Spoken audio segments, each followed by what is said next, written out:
जब शैली चौधरी वोट डालने जाती है अंदर, बीजेपी का जो ऑब्जर्वर बैठा है वो शैली चौधरी की वोट पे ऑब्जेक्शन करता है। उसने ऑब्जेक्शन किया और कांग्रेस के जो वहां पे एजेंट बैठे थे उन्होंने उठ के जवाब दिया। 5 मिनट तक शैली चौधरी को खड़े रखा है और 3 बार वीडियो रिकॉर्डिंग बार बार देखी गई है। रिटर्निंग ऑफिसर ने 3 बार कैमरे में उसको देखा है और फिर वोट को ओके किया। ये वो बताना चाहिए, कांग्रेस के जो अंदर एजेंट बैठे थे उनको ये बात बतानी चाहिए। ये अंदर हुआ है, ये तो ऑन दी रिकॉर्ड चीज है। और दूसरी बात, कल हाँ एक वो ध्यान आई, परसों एक और बात चलाई कि मीडिया वही चीफ मिनिस्टर के एडवाइजर तरुण भंडारी जी, शैली चौधरी जब वहां गई, आपको उनकी स्वभाव का पता है, बाहर का खाना नहीं खाती है। जब वो कसौली लेके आए, बुखार था, उसने कहा मुझे बुखार है, उसके बाद सीधा लेके आए, वो उसने कहीं भी कुछ नहीं खाया। वोट डाली, वोट डालने के बाद मोबाइल ये सबके ले लिए थे, सबके मोबाइल लिए हुए थे। वो सीधा आने के लिए वो जैसे वहां से नीचे उतर रही थी तो रास्ते में वो खड़ा था। तरुण भंडारी हमारे साथ कांग्रेस पार्टी में लंबे अरसे तक रहे हैं, हफ्ते में 3-3 बार हमारा आना जाना था, घर पे मिलते थे। तो उसने पंचकुला में, खुद पंचकुला में रहते हैं और पार्टी के अंदर ही रहे वो 2000 मेरे ख्याल 19 तक, शायद 2019 तक वो पार्टी में रहे। तो वो एकदम सामने टकरे तो उसने कहा भैया मेरी गाड़ी मंगवा दो। तो उसने नीचे तक वो कह रहा जी मैं छोड़ देता हूँ। वो नीचे साथ रास्ते में अंदर जैसे मिल गए, वहां बात, उस बात को ऐसे बना दिया। तो ये सारी बातें आपके सामने। और इस चुनाव के अंदर शैली चौधरी को भी उसमें घसीट लिया इन्होंने, जो क्रॉस वोटिंग हुई, 9 वोटें जो पड़ी हैं। अब ये हर आप राज्यसभा का चुनाव देखो, पर वो एक अलग बात है। तब मुझे लगा कि नहीं, अब अति हो गया, अब इस पार्टी में रहने का कोई फायदा नहीं, जहां मान सम्मान ना हो, जहां एक दूसरे को खिंचाई के सिवा और कोई काम ना हो, जहां पे ये देखा जाए कि हमने आपस में ही एक दूसरे का विरोध करना है और उसमें किसी का कैरियर खत्म हो रहा, किसी का राजनीतिक जीवन खत्म हो रहा, उससे कोई संबंध नहीं है। तो फिर मेरा कल मन बहुत आहत हुआ और मैंने इस्तीफा देने की बात की, कांग्रेस पार्टी से इस्तीफा दिया। उसके बाद मैं देख रहा था, मैं सोशल मीडिया पर एक विधायक हैं, बादली से हैं, कुलदीप वत्स, वही बात वो भी मैं देख रहा था, वो भी कह रहे हैं यहाँ निष्ठावान कार्यकर्ता की कोई जगह नहीं है, चापलूसों की जगह मेरे सम्मान को ठेस पहुंची है। और उन्होंने भी, उनका भी नाम घसीटा गया तो उन्होंने भी इस बात को रखा। तो मैं नहीं समझता कि जहां पे मान सम्मान ना रहे, जहां पे विरोध करना है तो अपने ही लोगों का विरोध करना है, किसी को टारगेट करना है और किसी को निशाना बनाना है, ये एक साजिश के तहत नाम उछाले जा रहे हैं। फिर मैं देख रहा था सोशल मीडिया पे ही, कल मंत्री भी रही है, महिला है, विधायक है कई बार की, गीता बुक्कल जी, और महिलाओं का मैं दिल से सम्मान करता हूं, पर मैं देख रहा था कि वो अनाप शनाप बोल रही।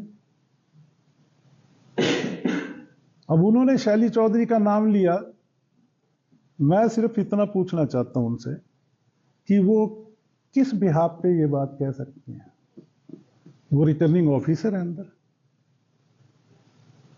क्या है वो, क्या उनके पास ऐसा सबूत है जो वो नाम ले रही है? उसके बाद उन्होंने एक बात नहीं कही, 3 बातें कही। दूसरी बात वो कहती हैं कि वोट डालने के बाद शैली चौधरी और पता नहीं औरों का भी नाम लेके वो सीएम हाउस चली। कौन गया, क्या प्रूफ है आपके पास? आप बताओ। बिना सबूतों के आधार पे आप किसी का नाम कैसे ले सकते हैं? शैली चौधरी को भी महसूस हुआ, वो बल्कि बहुत ज्यादा महसूस कर रही है इस बात को। उन्होंने कहा कि मेरे साथ, आप सभी जानते हैं धार्मिक ख्यालात की आपकी विधायक है, वो मेरे साथ भी जाएगी तो गाड़ी में 10 मिनट मेरे ख्याल बात होगी, 90 मिनट अगर है तो वो अपना माला जपती है, पूजा पाठ की बात करती है। तो कहती वो यहाँ राधे राधे कर रही थी। उसके बाद भाई अगर वो माला जप रही, राधे राधे कर रही है, तो आपको क्या इतराज है उसमें? आप किसी की धार्मिक भावनाओं को क्यों ठेस पहुंचाना चाह रहे हैं? उसके बाद उन्होंने पता नहीं एक लाइन और कही, बगल में छुरी, मुंह में राम राम, बगल में छुरी। भाई गीता जी, आपको राम नाम से क्या इतराज है? राम नाम तो लेना चाहिए, आपको भी बल्कि लेना चाहिए। उनको क्या इतराज है? और किसी को भी अपनी मर्यादाएं, हदें पता होनी चाहिए, उससे बाहर नहीं जाना चाहिए। आज मुझे भी पता, उनके हस्बैंड सरकारी ऑफिसर रहे हैं, बड़ी बातें हुई हैं उस टाइम जो मुझे सुनने में आया। उनके ब्रदर हैं, वो सरकारी अफसर रहे, उनकी भी बड़ी बातें आई। पर मुझे पता है मेरी हदें कहाँ तक है, मैं उन बातों पे नहीं जाना चाहता। पर मैं ये जरूर कहना चाहता हूं उनको, ये तो वकील जी आपको ऐसी बातें शोभा नहीं देती, सभ्य महिला है आप, और मैं लीगली नोटिस भी दूंगा उनको बताना पड़ेगा कि वो कहाँ, किस ब्याह पे ये बात कह रही है कि आपसे खुआया जा रहा है, तो क्या प्रूफ है, उनको ये साबित करना पड़ेगा। और उसके साथ साथ मैं एक और बात कहना चाहता हूं कि कोई भी अगर ऐसे झूठे इल्जाम, ऐसी बातें करेगा, राजनीतिक रूप से आप कहो जो बात कहनी है, मेरा विरोध करना, मैंने पार्टी छोड़ी, विरोध करो। आपने शैली चौधरी का विरोध करना, विरोध करो। और ऐसे झूठे इल्जाम लगा के विरोध करोगे तो फिर बोलने के लिए मेरे पास भी बहुत कुछ है, मुझे भी बोलना। मैं समझता था कि बैनगढ़ ने हमेशा साथ दिया, पर वापसी में हम नहीं कुछ कर पा रहे। पार्टी के अंदर बात करें तो वहां कोई सुनने को तैयार नहीं, कहीं कोई किसी बात का कोई औचित्य नहीं है, खाली आपस में अंतर कलह की बात हो।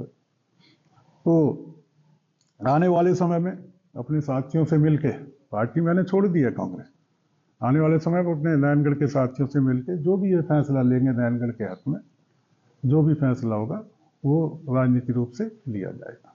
सर, ये बातें हमने हमारी शैलजा जो लीडर है उनके सामने रखी या पार्टी हाईकमान के सामने नहीं रखी? इस्तीफा दे दिया? इस्तीफा तो दे दिया मैंने, कल दे चुका मैं। बात नहीं की उनसे पहले भी ऐसी चीजें हो रही? देखो नहीं, आपको अगर ये मैंने कहा ना, मेरे पास बहुत है, बहुत कुछ है कहने के लिए, पर मैं वो पार्टी की अंदरूनी बातें हैं, मैं अभी उन पे नहीं जाना चाहता। मैंने जहां जहां कहना था, बहुत बड़ी मीटिंग में हमारी जितनी हाईकमान बैठी थी उनके सबके सामने बहुत कुछ। तो उनको लेकर भी कोई फैसला लिया जाएगा, वो भी अलग हो सकती है पार्टी से, या क्या रहेगा? देखिए, अगर आप किसी को बिल्कुल निकालना ही चाहते हैं, ऐसे झूठे नाम लगाओगे, 9 आदमी है, 9 आदमियों के आप नाम दे दो ना, खाली एक अंदाजा लगा के आप किसी बात को कैसे कह सकते हो? पार्टी जो फैसला लेगी वो देख लें। क्या अभी विचार किस तरह का है, किस पार्टी को चुनने जा रहे हैं? मैंने बताया ना, उसके लिए अभी जिक्र किया कि अपने सभी साथी हैं, फैसला कोई अकेला नहीं ले सकता, जो सभी साथी फैसला लेंगे वो लिया जाएगा। उन्होंने क्रॉस वोटिंग किया, वो इस्तीफा तो दे, फिर जिन्होंने क्रॉस वोटिंग की है वो दें इस्तीफा, जिन्होंने की है वो दें। 9 आदमी वो दें अपना इस्तीफा जिन्होंने किया। इस्तीफे में आपने मुख्य बिंदु क्या रखे?